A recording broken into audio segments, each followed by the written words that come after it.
any questions for me? I do. Go ahead, David. So I've been working case study 4. It's where you're related to the buyer and he has cash to close. So a couple things that I was a little bit confused about. I know I had to get the addendum disclosure explaining that I'm related, and I'm trying to pull up the form because I have a hard time explaining it, but you're supposed to select that there's different check boxes on your relationship. And one of the check boxes, I'm trying to pull up the form right now if I can find it. One says that it says buyer or seller, and then it says, so then you check, is it the buyer or the seller that's related? And then it says the buyer or seller is related to an agent, and it says the buyer or seller is an agent. So then you have to choose, are they related to you, or is it literally you doing the transaction? Okay, that completely clears that up. Thank you. And then on the Rep C for that one, because it's cash, when I'm doing the breakdown of the cost, you know, the 5 lines A through E, line 1 is the earnest money, which is 9,000. And then lines B through I think D would be blank because there's no financing, there's no additional earnest money. And then it would be the remaining amount. I would put zeros. I wouldn't ever leave anything blank. So I would put zeros there. But let's see if Julie, did you have any other questions? No, I'm good right now. Okay, so then let's go over, sorry, I'm just adding somebody into my system here that needs to send in an intake sheet. Let's just go over case study number 4, because that's a really good, I mean, we're seeing more and more and more and more cash deals than we've ever seen before. So let me just a second. I just need to send my assistant something.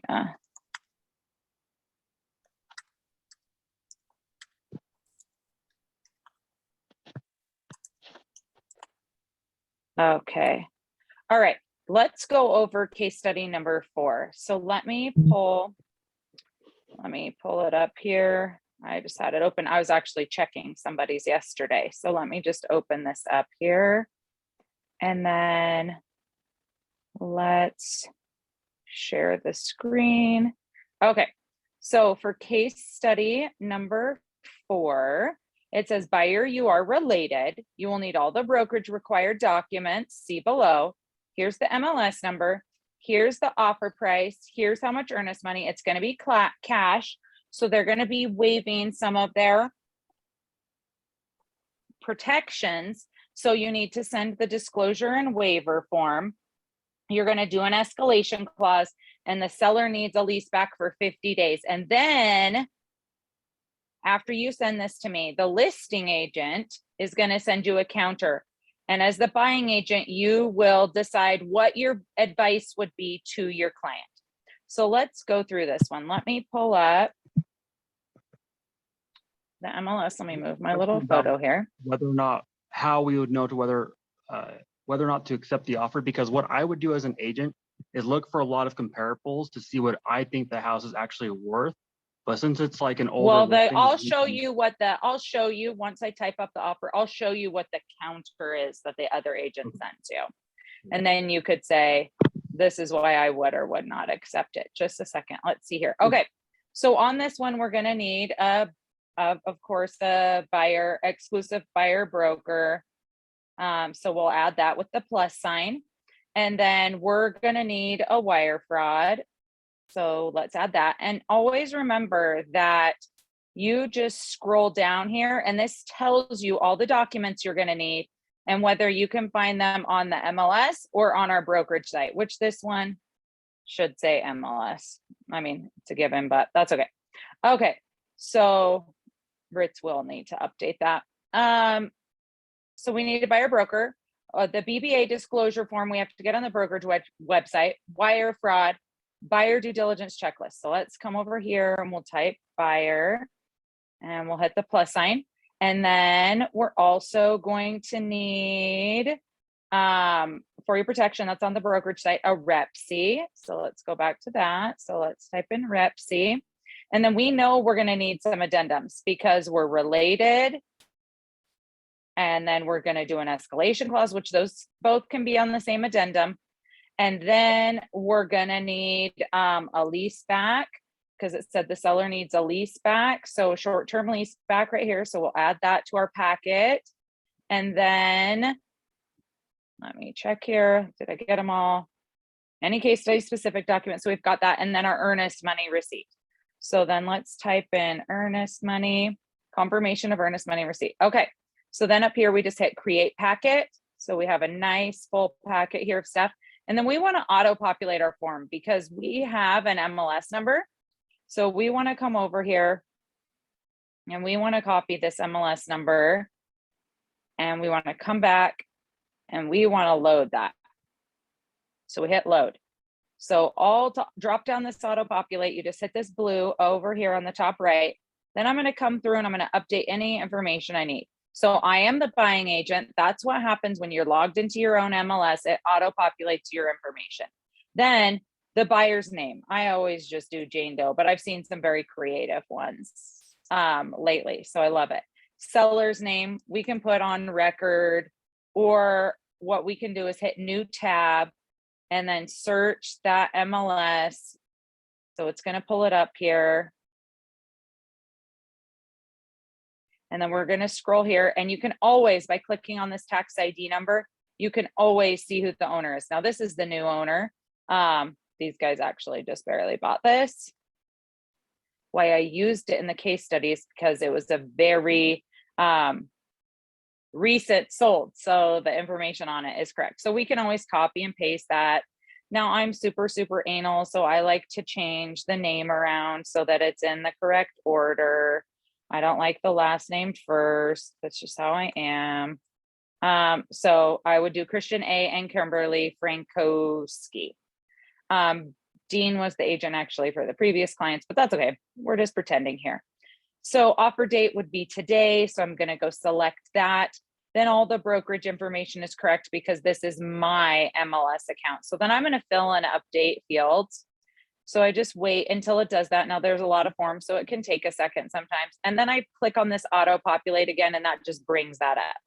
So we've got Jane Doe here. We've got my name. Now remember, this is always the date that the agreement expires, not the date that your client signs. I always do December just so that we can remember when all our agreements expire. And you want to do any county for your buyer and any address.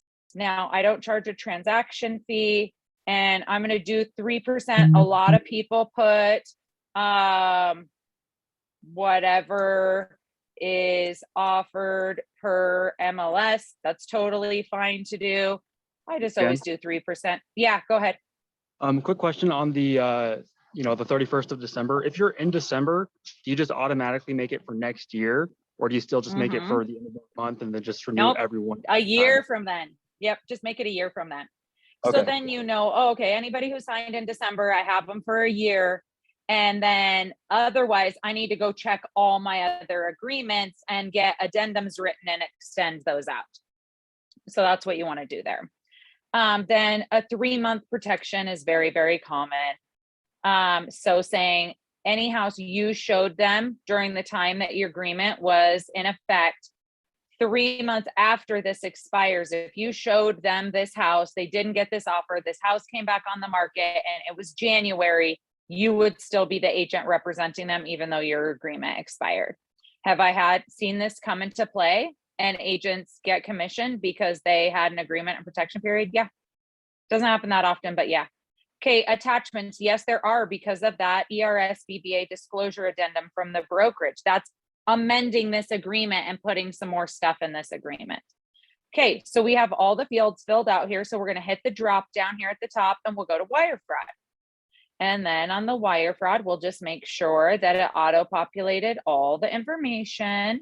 So it's saving this and then it's coming here. Okay, we've got KW Westfield, Jen Gray, didn't put Jane Doe in, so we'll put Jane Doe. The reason is because this field is assigned to buyer or seller. So that's why it didn't pick up on that auto-populate.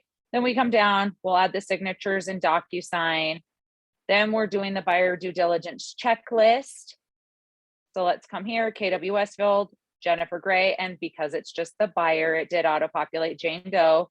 Nothing else that we need to fill in on this. This is alerting your client. So I should say, wire fraud is alerting your clients of the risk of wire fraud, to always check and make sure stuff is from who it says it's from. Have I seen cases of emails going out from fake email addresses that look, I mean, like a dead ringer to the title company's emails? Yeah, I've seen it probably close to less than 10 times, but more than 5, where once we click on the return email address, we see that it's a fake spam email. So it does happen, you guys. So that's the wire fraud alert. The buyer due diligence checklist is alerting your client of all the things that is their responsibility to do as their due diligence. Now that deadline is on the REPC, their due diligence before they buy this home. Is it a rental property, zone compliance, hazardous waste, radon gas, surveying, home warranty plans, flood insurance, homeowners insurance, title insurance, physical condition of the property, square footage and acreage confirmation, utility services, water and water rights, geological conditions, mold, housing compliance, property taxes, infrastructure, legal consequences of income tax, foreign real estate property tax act, that's called FERPTA, and then energy efficiency. So they need to look into all of these things through their due diligence to make sure all the things the seller represented and has told them are true and accurate. So all these things are part of their due diligence. Okay, the REPC. So let's come down to here. Now here's where we're going to enter the case study information. That's case study specific. So how much is our earnest money? Our earnest money on this is $9,000. Okay, so let's type that in. And we're going to do a check or electronic transfer using Earnest. And then we want to come down here. So this is confirming earnest money and the client's names and the date. Remember, all your addenda that you type, even if you type it the day before closing, will have this same information at the top. It's not going to have the earnest money, but it'll have this same offer reference date, same buyer name, and the same seller name, unless you were correcting a misspelling. Here's the address. Here's the tax number. Any inclusions, we need to check other, because see this whole list here of things that are included, excluded. Okay, there's not anything additional property that's on a bill of sale. Maybe they had a hot tub and we were buying that on a bill of sale. So then we would check our items on a bill of sale. These are the things excluded, the dryer and washer. Now, if my client wanted to ask for these things, I would just delete those. And I would click these boxes up here saying, yeah, we actually are going to ask for those because we're writing you a really good offer. If there were water rights or water rights that were excluded, actually. So this is saying if there's water rights excluded from this sale, we would put them here. Otherwise, they're all included. We're offering $950. So we're going to put that in this top box up here. That lets them know our total offer. Our earnest money is our $9,000. We're not doing additional earnest money. That you would see typically if there was like a contingency, like they needed to sell a home. And so you might do additional earnest money at due diligence to just show them you're super serious and you'll get your home under contract. Now this is cash, so new loan would be 0. Seller financing, we're not asking the seller to finance anything. And then we're going to take our earnest money and subtract it from the purchase price. So this is going to be $941 is how much we'll pay at closing to buy this house. And $950, again, we're adding this column up here, and that's going to total $950. See, it says the purchase price total of lines A through E. So you're just adding A through E up, and the total down here should match this up here. This is not subject to the buyer selling a home. We'll say we want our possession upon recording, and then our addendum of the lease back is going to amend this. We don't ever just want to put like, oh, 60 days No, we want the terms of the lease back to reign. So we put upon recording, there is an HOA in this neighborhood. So we're going to say we want the seller to pay any of the special assessments and the transfer fee. Then we're going to come down here to agency, and Dean represents the seller, and he and I are at the same brokerage. I'm representing the buyer, and Dean and I are at the same brokerage. So you write both as limited agent. Then we're going to scroll down through title insurance, seller disclosures. Now let's say they had solar panels, and I know that. And so I'm going to say that I want any docs applying to solar. Okay, and that's going to be part of their, that's going to be part of their seller disclosures now. So if they had a pool, I'm going to say any docs relating to pool. If they have a hot tub and we're buying it, I'm going to say any docs relating to hot tub. So any additional documents that you might want from the seller, you put them in here, and by the seller disclosure deadline, they have to get those to you. This is conditioned upon due diligence, but when we scroll down here, because it's cash, it is not contingent upon an appraisal. Cash deals do not do appraisals, and it is not, no financing is required. So we have waived both of these contingencies. So all of my clients' earnest money is going to go hard at due diligence. So right to cancel before, well, there isn't a financing and appraisal date. So that doesn't apply here. 8.3 BI. Additional earnest money, we are not doing that. So I'm going to say will not put a 0 there. There are addendums. There's going to be addendum 1 and 2, that escalation clause and the lease back. Now we might say we're offering a really awesome price. We want a home warranty. The buyer's going to pick the plan. They're going to pick the company, but it's going to be paid for by the seller. So buyer picks the plan, buyer picks the company, $600 for it, and the seller is going to pay. We keep coming down. This goes over the condition of the property, that the buyer and seller acknowledge how the property is going to be, a final walkthrough, any changes during the transaction, then these things apply. The authority of the people who sign, what means a complete contract, how we are going to mediate may at the options of the party. We don't want to have to go to mediation. We may, if the brokers or agents can't sort it out, what default means and what the liquidated damages are that a buyer and seller can collect if the buyer or seller default. I've seen it that we know that a buyer or seller is not going to go to settlement and sign. Your clients still need to go, even if you know the buyer or seller are not going to sign. You still need to go and sign, otherwise your clients would be in default as well.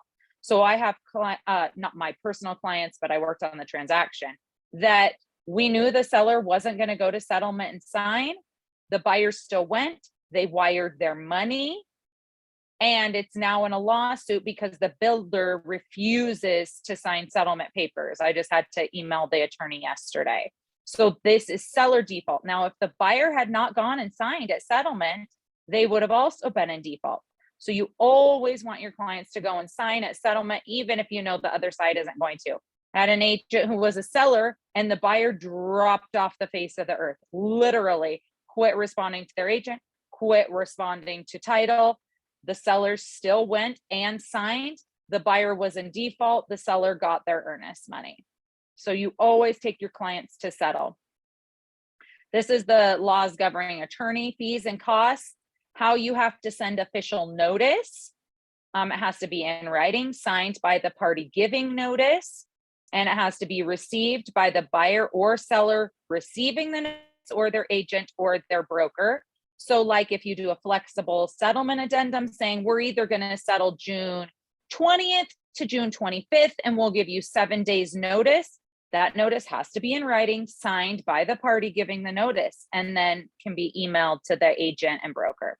So when a document says you're giving notice, it has to be in writing. Assignment, you can't assign it unless you put that at the top, that your client's name is Jane Doe or assigns. Insurance coverage, time is of the essence, meaning you have to get all deadlines are 5 p.m. And if you're accepting an addendum, time is of the essence. You have to get that over to the other side. You can't wait. You can't have your clients accept an addendum and then wait 2 days to email it. You would be in default of acceptance. Time is of the essence. You have to get that over right away. You can electronically send stuff. Here's acceptance. It's only accepted when everybody has assigned and then it's been sent. It's been communicated. So like when you're accepting an offer, you have to text or email the other agent saying, we have accepted the offer. We are now under contract. You have to communicate. So when we accept an addendum, it has to be sent to the other agent. Here is the addendum. We have accepted. Your deadlines. So on a cash deal, we still want our, so if we're going to say they have to accept this by tomorrow at 5 p.m. So let's select that. So that's set at p.m. Then we want this still to be like 3 days later. Now that falls on a weekend.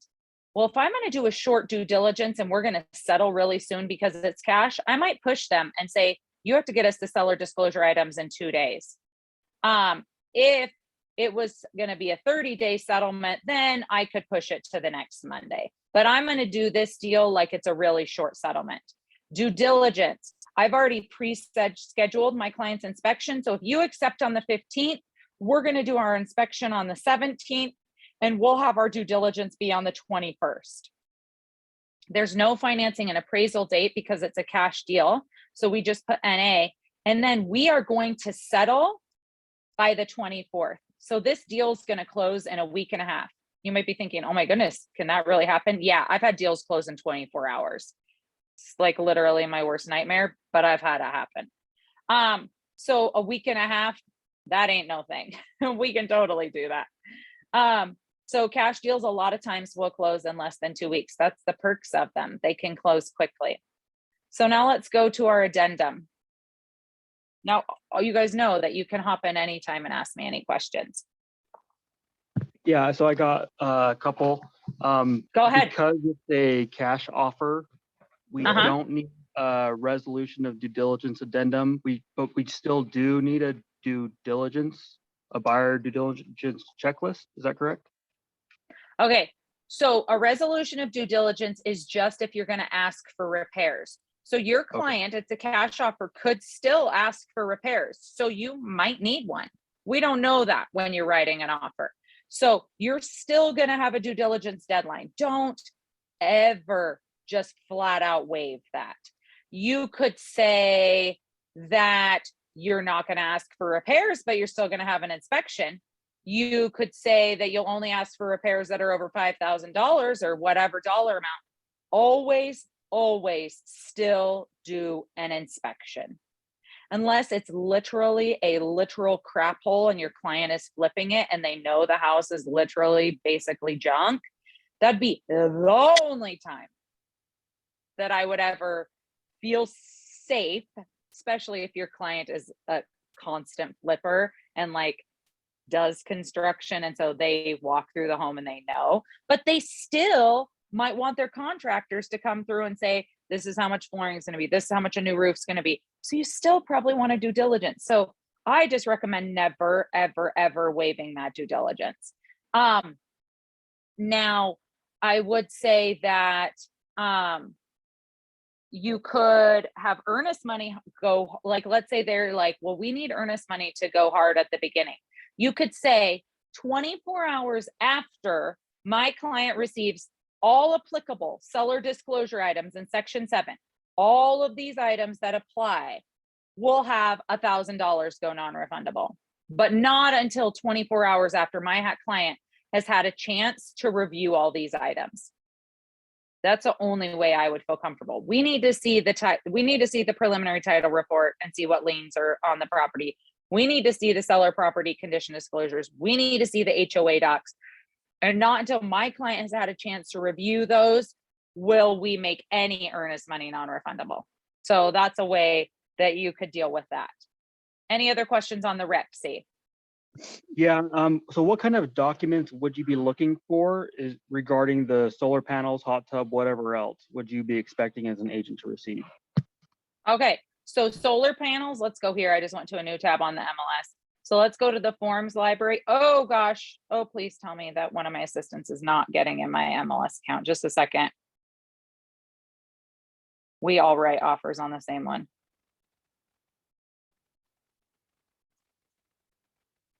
Okay, I think we might have just got kicked out and all my work's gonna be gone. Oh, great.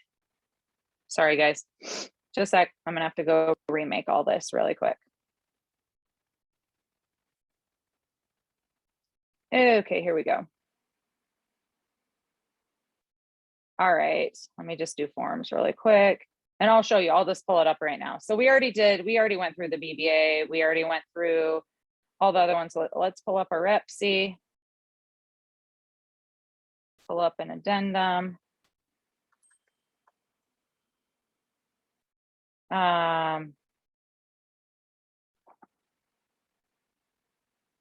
a second.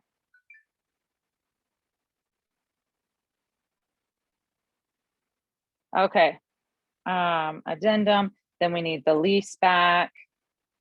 And then we need earnest money, confirmation of earnest money. I'm gonna throw a resolution of earnest money dispute in there to show you guys that just really quickly.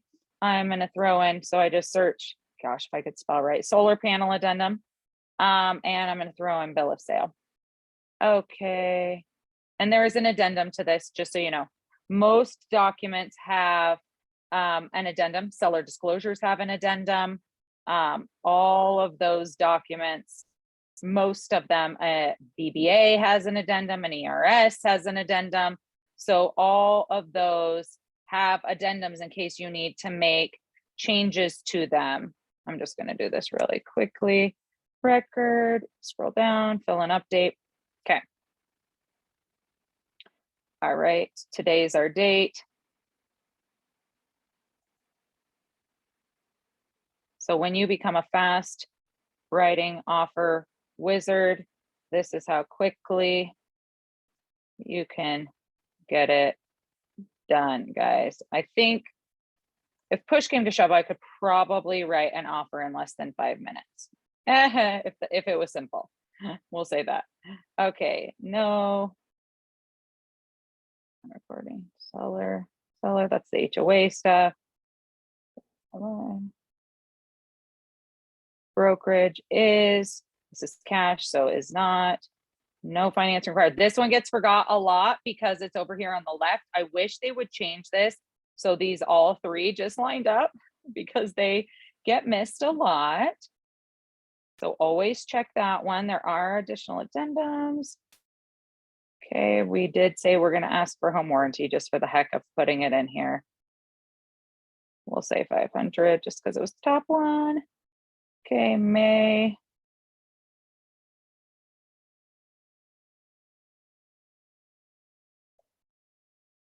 No financing appraisal date, remember, because it's cash. Let's put our response time. Make sure you mark the AM or PM. You can be in trouble if you don't do that. Okay, let's go to our addendum. There we go. Okay, here we go. Addendum 1, always got to put what number it is. It is an addendum because we're not changing anything someone else has sent us. It's only a counter when you're negotiating the deal. It is not a counter if you're already under contract. Okay, so this was our offer reference date. Here we go. Now, here's our canned ones that we can drag over and use. See these over here? These are all ones that we can drag. So disclosure of interest, that is, we're related. So we want to load that clause. So here it is. The buyer is a relative of a real estate agent. The second option is a real estate agent. So unless it was you doing the deal, you always mark this one. So the buyer is a relative of a real estate agent participating in this transaction. And if I find out, like, I try to do everything that's going to impress the other side. If I find out that the other agent is related to their client, then I throw a disclosure of interest in just to be polite and show them how awesome we are and how on top of it we are. So little things like that do make a difference. I'm gonna come in here and go to our clauses. Let's see here. Escalation clause. Here we go. So here's our escalation clause. I'm just going to copy that. And then I will come back over here. This is on your buyer checklist if you're on the team. So in the event of a competing higher offer, the buyer agrees to match the competing net offer and provide an additional how much ever your client wants to do. I could say 5,000. I could say 1,000. For this, we'll just do $2,000 to the purchase price. In the event that the seller accepts our offer at the competing offer price plus $2,000, seller agrees to provide to the buyer a copy of the legitimate competing offer at the time the counter offer is submitted. So the other side would have to send us a counter saying, so let's say our offer was at $950. Let's say the competing offer was $975. So when they sent us a counter saying that the offer price was $977, they also would have to send us a redacted copy of that competing offer so we could see that they really got an offer for that other price. So here's our disclosure saying we're related. And then here's our escalation clause. Any questions on this one? So I'm thinking like worst case scenario, could there be like fraud involved where they just write up a fake rep C showing that someone offered that amount just to get you to pay more? If they want to go to jail and lose their license. Yeah. Okay. Right. That makes sense. It's going to be signed and you'll see that it was signed. I highly doubt agents are so desperate. I mean, I'm sure it's happened, but you have to go forward in good faith. They have to send you that offer. Now, I will tell you when I've seen red flags raised to me, when the agents are both at the same brokerage. They could have an agent in their office write a fake offer, and that's when my alarm bells would go off. I've only had that happen in over 2,000 deals one time, where the agents were both at the same brokerage, but it did turn out. We called the other agent and asked questions that would let us know that it was a real offer. So you just do your due diligence as an agent. But yeah, that's not going to happen. And you're going to know the market. The market's slowing down drastically. Okay. Houses aren't getting 25 offers like they were 6 months ago. So you're going to know if they're like, oh, we got 12 offers and here's the highest one. I mean, that's going to be a red flag right now because that's probably just not happening. You're going to stop seeing escalation clauses. I haven't seen one in probably a couple months. So it's going to start being a thing of the past. Short-term lease back. Let's hop over to that. I'm starting to see sellers pay HOA fees, sellers pay for home warranties, all those things again. 2, addendum 2, we mark addendum. This has to have all the same information as our other one. Our buyer is Jane Doe. Our seller, we said on record just for speed when I had to redo this. Now our address, let me just go back to our previous addendum and drag that address over. Okay. So I'll just copy, come up here, click the drop down, go to the next document. Here we go. Now what I should have done when I first created this packet was hit save packet. And I'm going to say case study 4. So I'm going to save this because then when I got kicked out, I would have been able to just come in and pull this up. So I just saved it again. Okay. The lease back for this property is going to start on the date of closing and shall continue until, now because it's a cash deal, it's not limited to 60 days, but that's a pretty standard thing. So if we were closing on the 24th and they're like, can you give us a month? Yeah, sure. Okay, so we'll give you a month to move out. That's a Sunday. So they're going to be out on July 24th. The rent shall be, and we negotiated that they're going to pay us $1,500 for the rental period. I'm starting to see people pay for lease backs again. The rent shall be delivered in the form of a check. And it's going to be, and I'm going to say here that it's going to be held at title. Okay, you don't have to do that, but we could just say title is going to hold it. The buyer and seller agree that they can shorten it. So let's say the seller gets packed up faster. They can shorten it by providing written notice. Now here's that written notice part. They would have to send this in writing, 4 days, or they could give us 10 days, or they could give us 2 days notice, whatever your clients feel comfortable with. I typically just leave the 4. Now, are the rents going to be prorated? If they shorten this period, are they going to get some of their money back? We're going to say no. They're just paying $1,500. If they get out earlier, they get out earlier. We want the seller to pay the utilities while they stay. They're going to pay a security deposit of $1,000 in the form of a check. Again, held in escrow, that means held by title. In my opinion, that's the safest way, because I have seen where some buyers are just, if I was representing the seller, I would insist it's held at escrow, okay? If I'm representing the buyer, I wouldn't care so much, but I have had a handful of deals lately where the buyer is holding the deposit and they refuse to give the seller their security deposit back, even though we have returned it in pristine condition. So I would say held at escrow so that the sellers has some teeth in the game to get that deposit back. This is default of it, alterations to the property, delivery of possession, normal wear and tear, right of entry. You have to provide 24 hours notice. If you're going to come in as the new owner to the property, like let's say you needed an estimate on something, you have to provide 24 hours notice, like any rental agreement. The buyer shall be provided a key. Okay. I would say that doesn't usually happen just because the seller's living in it. The buyer doesn't really need to go into the property, but legally they've agreed to it. So if the seller doesn't want the buyer coming in, then you're going to need to amend this. Holdover penalty. If the seller doesn't move out by the day they're supposed to, you kind of want to make it sting. If they're going to stay longer, make it expensive. That the insurance that each side is required to have on the property. And here's additional terms. So if no key will be provided until the property is turned over to new owner. Okay, so if you want to amend a term, you better amend it in here. And then again, we're going to give them the same deadline as tomorrow. The seller shall have until 5 p.m. to get this done. We always want to mark PM. So there we go. There's all of that.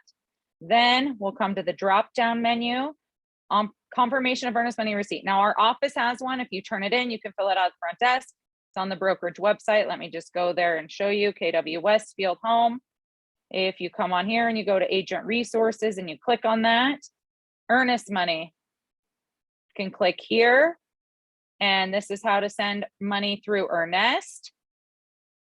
Here's the receipts that you receive. Now I can go back. Let me just go click out. So that's about Earnest. Then if I come here and I say important documents, I scroll down here and electronic earnest money form. This is going to download. This is the one that you can get at the front desk to fill out. You can fill it out in DocuSign. You can fill it out in here as well. So that's a fillable form, or don't save this thing, or you can use the one on the MLS. Jane Doe, Jennifer Gray, KW Westfield. Here's the seller, Dean, brokerage, address. Here's our offer reference date. They turned it in on the 15th, or if they've already turned it in and you have it in hand, you could send this over with your offer to show them, I already have the earnest money. We're going to get this deal done. Who will say tomorrow? The buyer's brokerage is holding it. It's in the form of it's $9,000 and it's in the form of a personal check. So there we go. So there's that document. Now here's a resolution of earnest money dispute. You cancel a deal. You want to get your client's money back. It's best to send this with the cancellation. Here's our offer reference date. And then we're going to lay out the terms. The buyer's brokerage is holding it. You have to fill this out if title's holding it. If title's holding it, both sides have to sign off. KW Westfield. Okay, then the earnest money is $9,000. We can't, let's say we canceled before our due diligence. So the buyer should get all $9,000 back. Additional terms, there are not. Let's say my client canceled after due diligence. Well, then in this deal, because it's cash, all the money would go to the seller. And then we need to have everybody sign this saying, this is how the money is being dispersed. Solar panel addendum. If the house has solar panels on it, you include this solar panel system addendum. It would just be the next number in the line of addendum. So it'd be number 3 and you'd mark addendum. It'd have the same offer reference date, has the address. I'm going to add the city. And then let's say the seller owns them free and clear. They're owned by the seller. No loan against it. Oh, they leased them. Okay. Or there's a loan. Okay. If it's not owned outright, what's going to happen?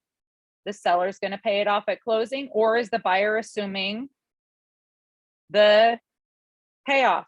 So you have to mark whatever applies to your client. So if it's subject to a loan, then I'm going to say I want the seller to pay it off because I don't want my client to have to do that. So then we'll say, oh geez, it's right under the Zoom thing. Here we go. And I'm going to say the seller needs to sign it. And I'm going to send all of this with my offer. So I'm going to write that same response time. And then the personal property or transfer bill of sale. So let's say they did own a hot tub and we wanted to buy it. Here's our agreement. This is not part of the contract. This is a separate bill of sale, but it is still a legally binding document. This would not go to lending. It would just go to title. So personal property, and we're going to say a hot tub, and maybe it's just going to be included. Okay. We're not paying anything for it. Or we might pay $1,000 for it. Whatever we negotiate, we're going to put the terms here. Now, if your client is buying a nightly rental, that all the property in it is going to be included, we want them to include a seller's inventory list. Most of them have it anyways because the property manager is going in and checking the property every time a renter moves out. So they're going to have to send us that by the seller disclosure deadline. They have to send us a property list of everything included in the property. So we're buying it furnished. I mean, guys, I'm talking down to silverware, plates, coffee maker, crock pot, bedding, beds, tables. It's going to be a list of all those items that are included. And then this just goes over the terms. Are there any attachments? No, we're not doing an additional addendum. And then we're going to have our same response deadline of the 15th at 5 p.m. We want this to be, especially if it's being sold furnished, we want this agreement to be part of our original offer so that they have to get that to us by the seller disclosure deadline. And if we were including this, let's go back to the REPC, we would change what's marked on the REPC. We would change back here that there are additional things that are going to be conveyed on a bill of sale. So we would change that there. Okay, we have slammed out a lot of info. Any questions on this offer? I've got a kind of weird question, and I think I know the answer. Because a projector is fixed attached to the property, is it a fixture or personal property? I'm leaning still towards personal property. If you're smart and you're selling a house with a projector and you don't want it included, you're going to exclude it. Because look up here, what does it say? What's included? Let's read it. It says plumbing, heating, air conditioning, fixtures, equipment, solar panels, ovens, ranges, hoods, cooktops, dishwashers, ceiling fans, water heaters, water softeners, light fixtures and bulbs, bathroom fixtures and bathroom mirrors, all window coverings, including curtains, draperies, rods, window blinds and shutters, window and door screens, storm doors and windows, awnings, satellite dishes, all installed TV mounting brackets, all wall and ceiling mounted fixtures, mounted speakers, affixed carpets, automatic garage door openers, and accompanying transmitters, security system, fence, and any landscaping.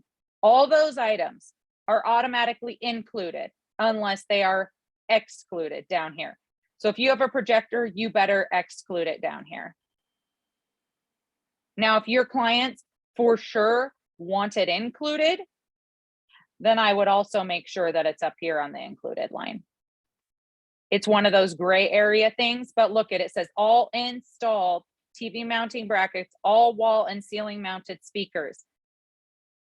Does it fall into that category? Yes, but does it specifically mention it? No. So I would make sure if you want it included, put it on the inclusions.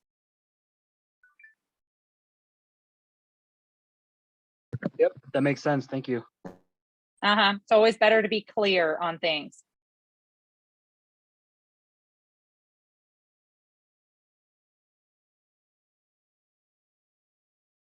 Any other questions? As my phone blows up.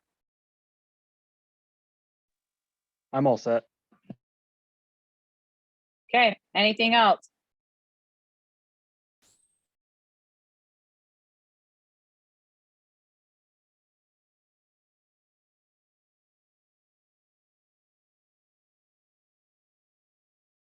Okay. All right, so this was kind of case study 4 and a little bit more in depth.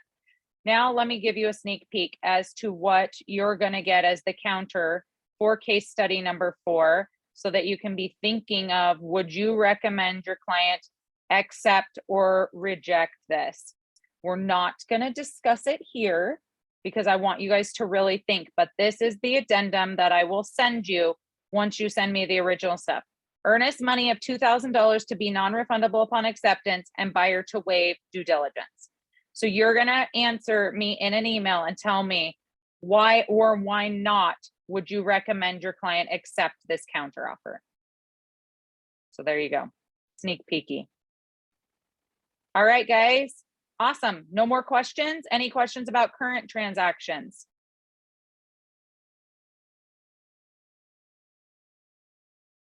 Crickets. Guess who's leaving to go to Wyoming and freeze her keister off on track? Wyoming's better than Right Beaver. Yeah, me yesterday. Down to Beaver and back all in one day. Okay. I will be gone to Wyoming. If you turn a case study in, I probably will not get to checking it until Thursday. Make sure you're turning those in one at a time. So if you make any mistakes, I can correct them for you and get them back to you so you don't make the same mistake on every single case study. So here you go, guys. Way to crush it. Go to team meeting, go to launch. Have a great day.